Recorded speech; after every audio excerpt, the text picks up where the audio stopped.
Hello guys, welcome back to Car Obsession and welcome to another episode of Patsy Rates Cars. If you are new to my channel or you don't know the format, basically I get my wife Patsy to rate a car from a passenger's perspective.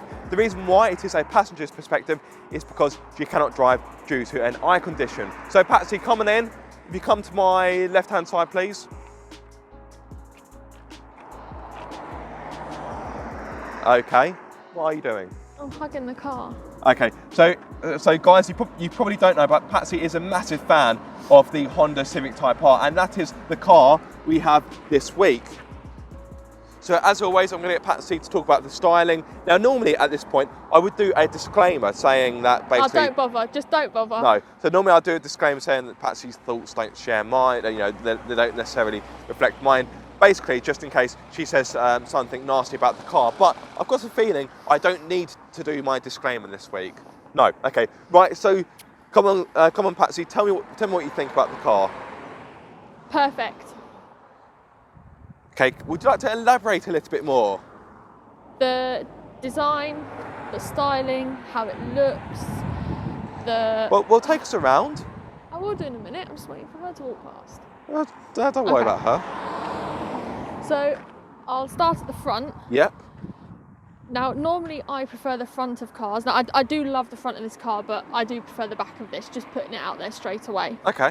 So, when you think of a Type R, this is not the kind of first thing that comes to mind, is it, if you base it on the previous Type Rs. So, when I first saw this, I admit I didn't know what to think when I first saw it. Okay. Part of me loved it. Part of me thought, oh God, what have you done? If I'm going to be perfectly honest. But what they have done with this car is magic, pure magic. The way they've literally taken it and literally put it in like a cup and shaken it up and then just chucked it back out, and this is what they've got, and it's brilliant. Okay. So walking like from side on, this is like one of the main angles I like at the front. Yeah. So do you see where the light is? You've kind of got what looks like that gap that goes kind of round. It's structured really well, as in here, if I show you. So you've got the light, and then it kind of goes in before it gets to the grille. Okay. I love that. I absolutely love that design. I love the alloys. They're like... The alloys are really nice. One thing I love about Type R alloys, and I'm sure other brands do it as well, but one thing I love is just the attention to detail. So like the red, well, on here it's not even a line, it's actually, if you feel it, it's like a groove. Yeah. Brembo brakes, oh that's quite warm still. Brembo brakes, and you've got to have a black alloy on a hot hatch. You've just got to. If you don't, what are you doing? Get a life. You don't know hot hatches. Get black alloys or at least dark grey alloys. Well, that's a bit harsh. No. Okay. No. What I say goes. I love the air vent. So the vent just down here. I think if that wasn't there, this whole panel would just be a bit plain. So just that little bit there really adds a bit of grrr to it. Okay. I love the fact that this is along the trim here. This is carbon fibre-esque. Yes, it's not real carbon fibre. With the red trim again, it just breaks up the back. Yeah. Coming round to the back. Oh, so I just got to, I'm getting a little hot flush here. Right. Okay, I'm calm and composed now. I'm calm and composed.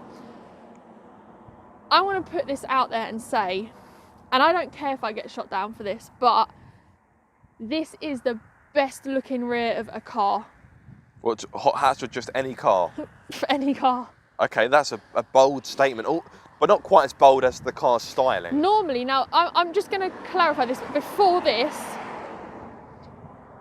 the only rear of a Type R that I liked was the EK9 and the EP3. Okay. Every other one didn't do much for me. What about the FK2? No. No, bearing in mind that FK2 has got a similar kind of look to this. But I see what you mean, but it hasn't. This has got so many little differences. Okay. So the main thing on the rear of the car, I'm sorry, but you can't miss it, is the spoiler. Yes, this spoiler is massive. Like, look, for God's sake, look. Look. It's like one one of those medieval traps that they put you in like this. Look. Like stocks. Yeah. Yeah. Anyway, now I don't. Spoilers with me, I either love them or hate them. Okay. If someone whacked this spoiler on like, I'm trying to think, a bog standard Vauxhall Corsa or Astra, for example, I'd laugh at them and say, what the heck are you doing? Right. So, spoiler has to be on a specific car, and it has to meet the character of the car. It has to basically, I don't even know how to explain. It has to be on the right car to look good, otherwise it looks shite. Okay. Okay? So, the rear for me, the spoiler, you've got kind of like, it's not even like a little ducktail, but you've got like this kind of miniature kind of spoiler here where you can actually put your fingers under. I love the like little, I call them shark fins, so the little shark fin with the two kind of miniature shark fins, and I don't know, it just adds character to the car. Yeah. Do you know what these are? No. So, I was going to have a guess, but no. So they're vortex generators. What their role is they channel air to this large rear spoiler, give it more downforce. That would make sense, because then it would kind of come through this gap here and... Yeah. So they are there for a purpose. It isn't just to make the car look crazy. Then just the rear of the car. So I'll come to the lights in a minute because you have to look at them side on. Yeah, plus we need to start talking about the inside. I love... No. Well, this is my video. Time's moving on. I love the 3 exhausts. It's very different. I know they have a purpose, which I think I heard you already explain. Yeah, which is, were you listening? No, because I was busy doing stuff on my phone. Because I was trying to keep warm. So the three exhaust, central exhausts, brilliant. The kind of what would you call them? Not the vents. Well, the back grills, I'm going to call them. These don't really do anything. No, but visually, if that was just all kind of should we say paintwork or solid kind of a solid structure of the car, I think it would look too much. Okay. So just quickly, because like I say, you have been talking for quite some time. What do you think about the colour? It looks better in real life than it does in photos or online. Yeah, so this is the Sonic Grey Pearl. One last thing I just want to say before we get in the car, because you're giving me a look as if to say hurry up.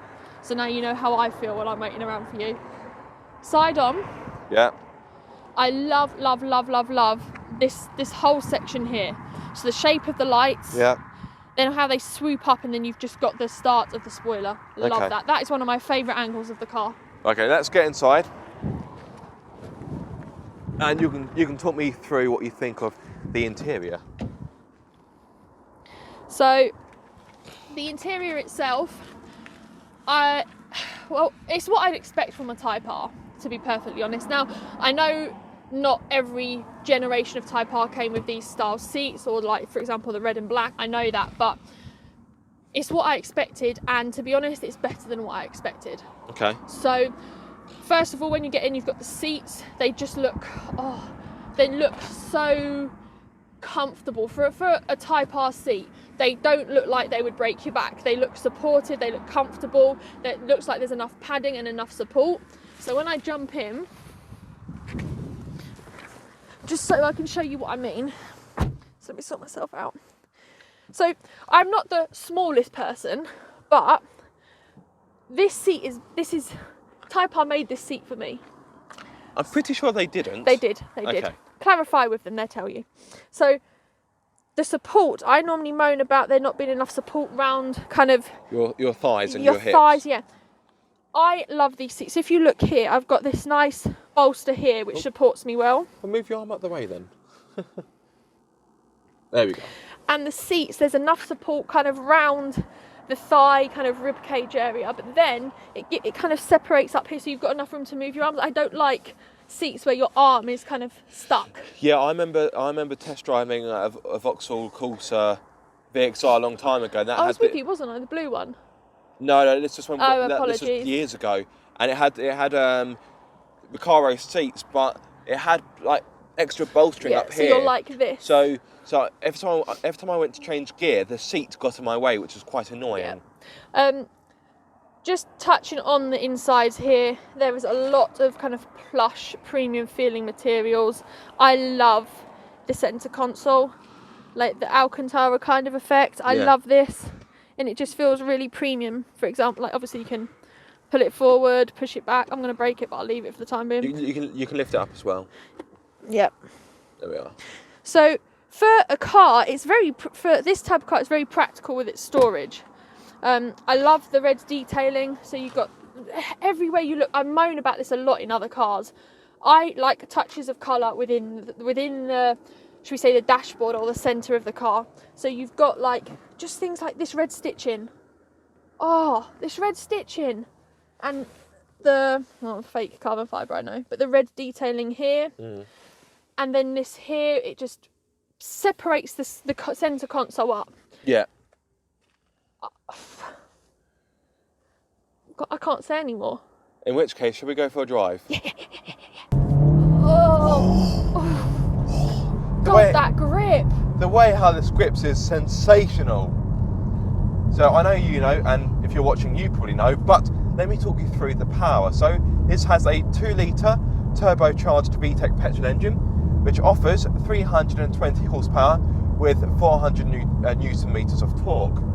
It's mated to the front wheels via a 6-speed manual gearbox, so there's no clever 4-wheel drive system or automatic gearbox. This car is quite old school in its approach, which I really do like. Jag. A jag. I can't do it. It just sounds like I have a sore throat when I do it. A jag. Oh! The brakes do like to squeak a bit. Let's bang it right, shall we? Go on. Give it a bit. But this grips so much that when I'm going to try and explain it, but when you go around something like a tight bend or a roundabout, for example, where it grips so much, you get this sensation that your body's still, but your inside, your head and your insides are just going. Your lungs are being ripped out. No, you get this weird kind of floaty sensation inside that your body is still, but your internal organs are trying to leave your body. Yes. Oh. So let me talk you through the performance stats. So 62 miles per hour comes in 5.8 seconds, and the top speed is a whopping 169 miles per hour in a Honda Civic. Craziness. Now, okay, granted, this car isn't quite as fast to 62 miles per hour as its rivals, let's say the Ford Focus RS or the... Don't care, this is better. Or the Volkswagen Golf R. Don't care, this is better. But in real world conditions, are you really going to notice that much? I don't think so. Now, what I will say is because this car doesn't have 4-wheel drive, yes, it is lighter, but it can struggle a bit to put its power down. Now, one thing about the new Type R compared to its predecessor, the FK2, this now has a comfort driving mode. Oh, this guy's let me go. Thank you very much. Oh, I know what I was going to say now. Carry on. So this car has got a comfort driving mode, whereas the old car didn't. So I've got 3 driving modes in total. I've got comfort, sport, which is the car's default setting when you turn it on, and you've got plus R mode. Now in the old car, activating the plus R mode was simply an invitation to book quite a few sessions with your local chiropractor because it was very firm. The only situation where you could really use it would be on a smooth racetrack. Oh, squeaky brakes again. Whereas in the new Type R, let me pop it into plus R mode.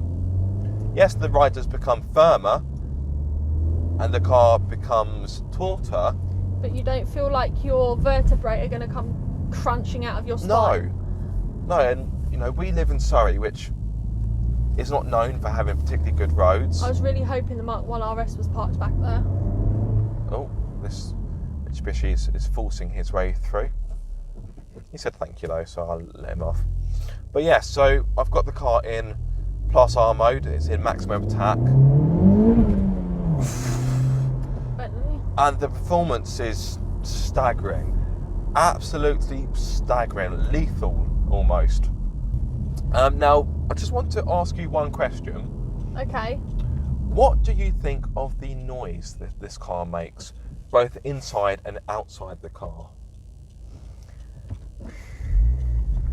Inside,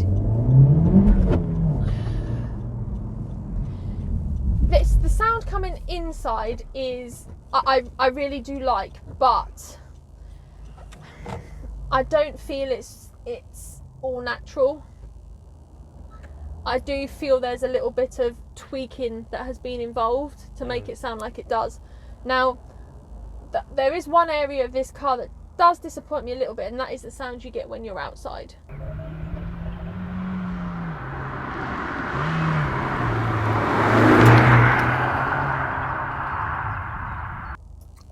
So when you get in this car and you hear the noise outside, you think, oh my god, people outside are probably thinking, what the hell is coming?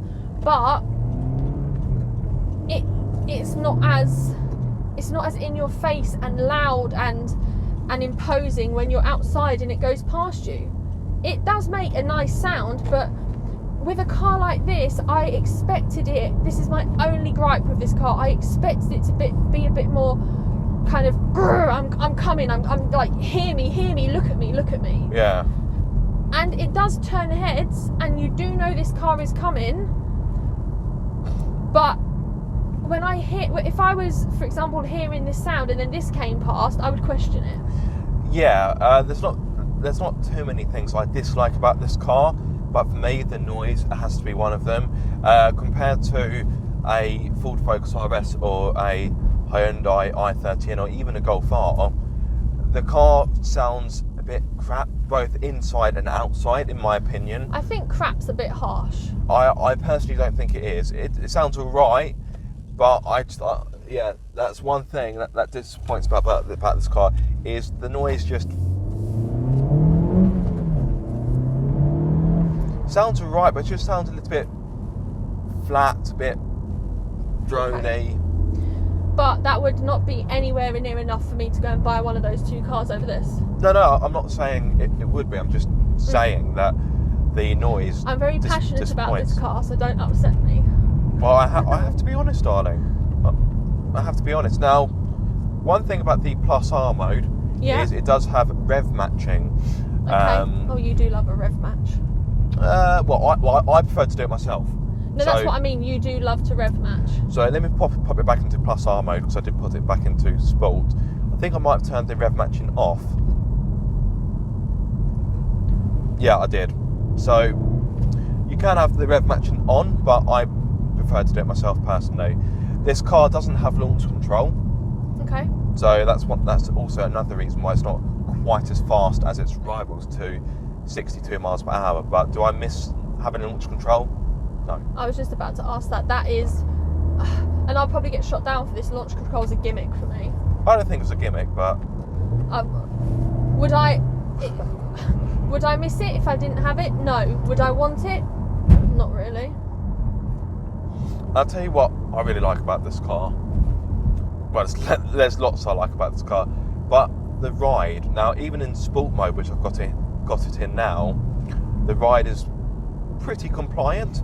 Yeah, okay, there was a bit of a thud from the suspension when we hit that man cover back there. Yeah. But there's a bit of a pothole as well. But I like the fact how this car, you really can have your cake and eat it, because it's got the performance, but you can easily drive this car every day, whereas a Focus RS, now some of you will probably complain that I'm a wimp, but the Focus RS, even in its most docile setting, it's always bit too jiggly. It's always, it always wants to have a scrap. So it's like, come on in, yeah. So we go for a fight, yeah.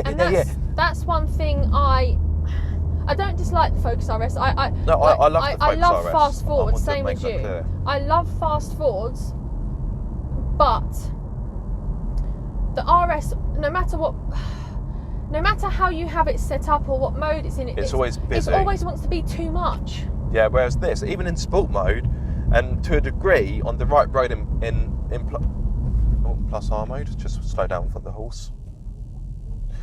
Even in Plus R mode, the ride is pretty agreeable, and now some may disagree with me on that. And granted, Plus R mode on some roads can be a little bit. Yeah. But of course, as I mentioned earlier, you've got the comfort mode, And let me just slip it into comfort mode's really nice. The comfort, when you put it in comfort mode, if you close your eyes, you don't feel like you're in. I can't close my eyes. Okay, if I close my eyes, you actually feel like you're not in a car like this. No. It's smoothed out. It feels like you're gliding. I wouldn't say gliding, but if someone said I was driving a standard Honda Civic right now, I'd go, yeah, I probably am, because okay, the ride still has a firm edge to it, but it really is compliant, guys. It drives really nicely. Of course, in comfort mode, the engine isn't quite as eager. The steering is lighter. So, yeah. But we don't want comfort mode. No, pop it back into sport mode. You don't have a comfort mode when you've got a car like this. I'd be driving around in plus R mode everywhere. Right, well, seeing as there's more traffic down ahead than I anticipated, kind of ruined our fun. I think it's time for us to get your rating. I'm pretty sure I know what it might be, but give us your rating out of 5. 5 million. 5 plus. Okay. So, what do you love about this car? Everything. Why did I ask? So predictable. Okay, fine. Let me ask you this then. What do you dislike about the car, and what would you change? So the only thing I dislike about this car, Yep. is the external sound. The internal sound is much better. It's acceptable. Now, the only thing I would change on this, and this wouldn't come as standard, but if I was to own, let me put it to you this way. As standard, I wouldn't change anything. Okay. This wouldn't be my colour preference. I'd have it in black. Does look good in black. As standard, there's nothing I would change. But throwing it out there, that pigeon didn't look too good. That was a very still pigeon. It's always we're not going back to save it. So as standard, I wouldn't change anything. My preference would be a different colour. If I was to own this car, now you know how crazy I am with cars. If I was to own it and what I would do, I would lower this slightly. Okay. And I would do something to improve the external sound of the car. The thing is, I think if you lowered it, you would just upset the hard work that Honda's done for this car. I'm not talking stupidly lower it. I'm talking a couple of millimetres, just so it's a tad lower. I don't think it needs to be lowered, but of course that's my preference. That's my preference. That's your preference, yeah. I would also, now this will shock you, and a lot of people are going to go, "Oh my god, why?" But it's my preference. Go on. I would carbon fibre the rear spoiler. I think you can get that as an option. Can you? Okay, I'm fair pretty sure enough. you can, but it is a very expensive option. So you can have, as optional extras, you can have, I think you can have carbon fibre wing mirrors. I'm sorry, I hate that. Carbon fibre scuff plates. Oh.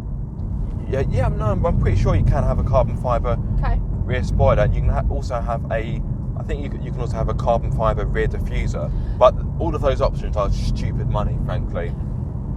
But apart from that, as standard, I would not change anything. I would just have a different colour choice. Okay. If I did have the black one, I would black out the lights a little bit, give them a tiny, tiny black tint, just so it's a bit more menacing.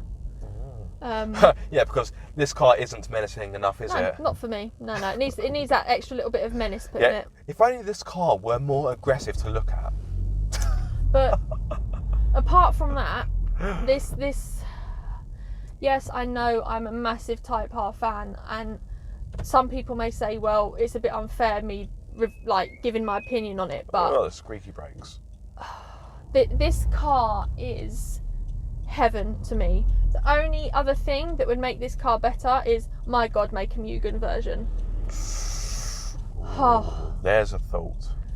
That is the only thing that would make this better. So Honda, if you're watching, I would like a Mugen version, please, and I would like to be the first one that tests it. Thank you very much. You can't drive.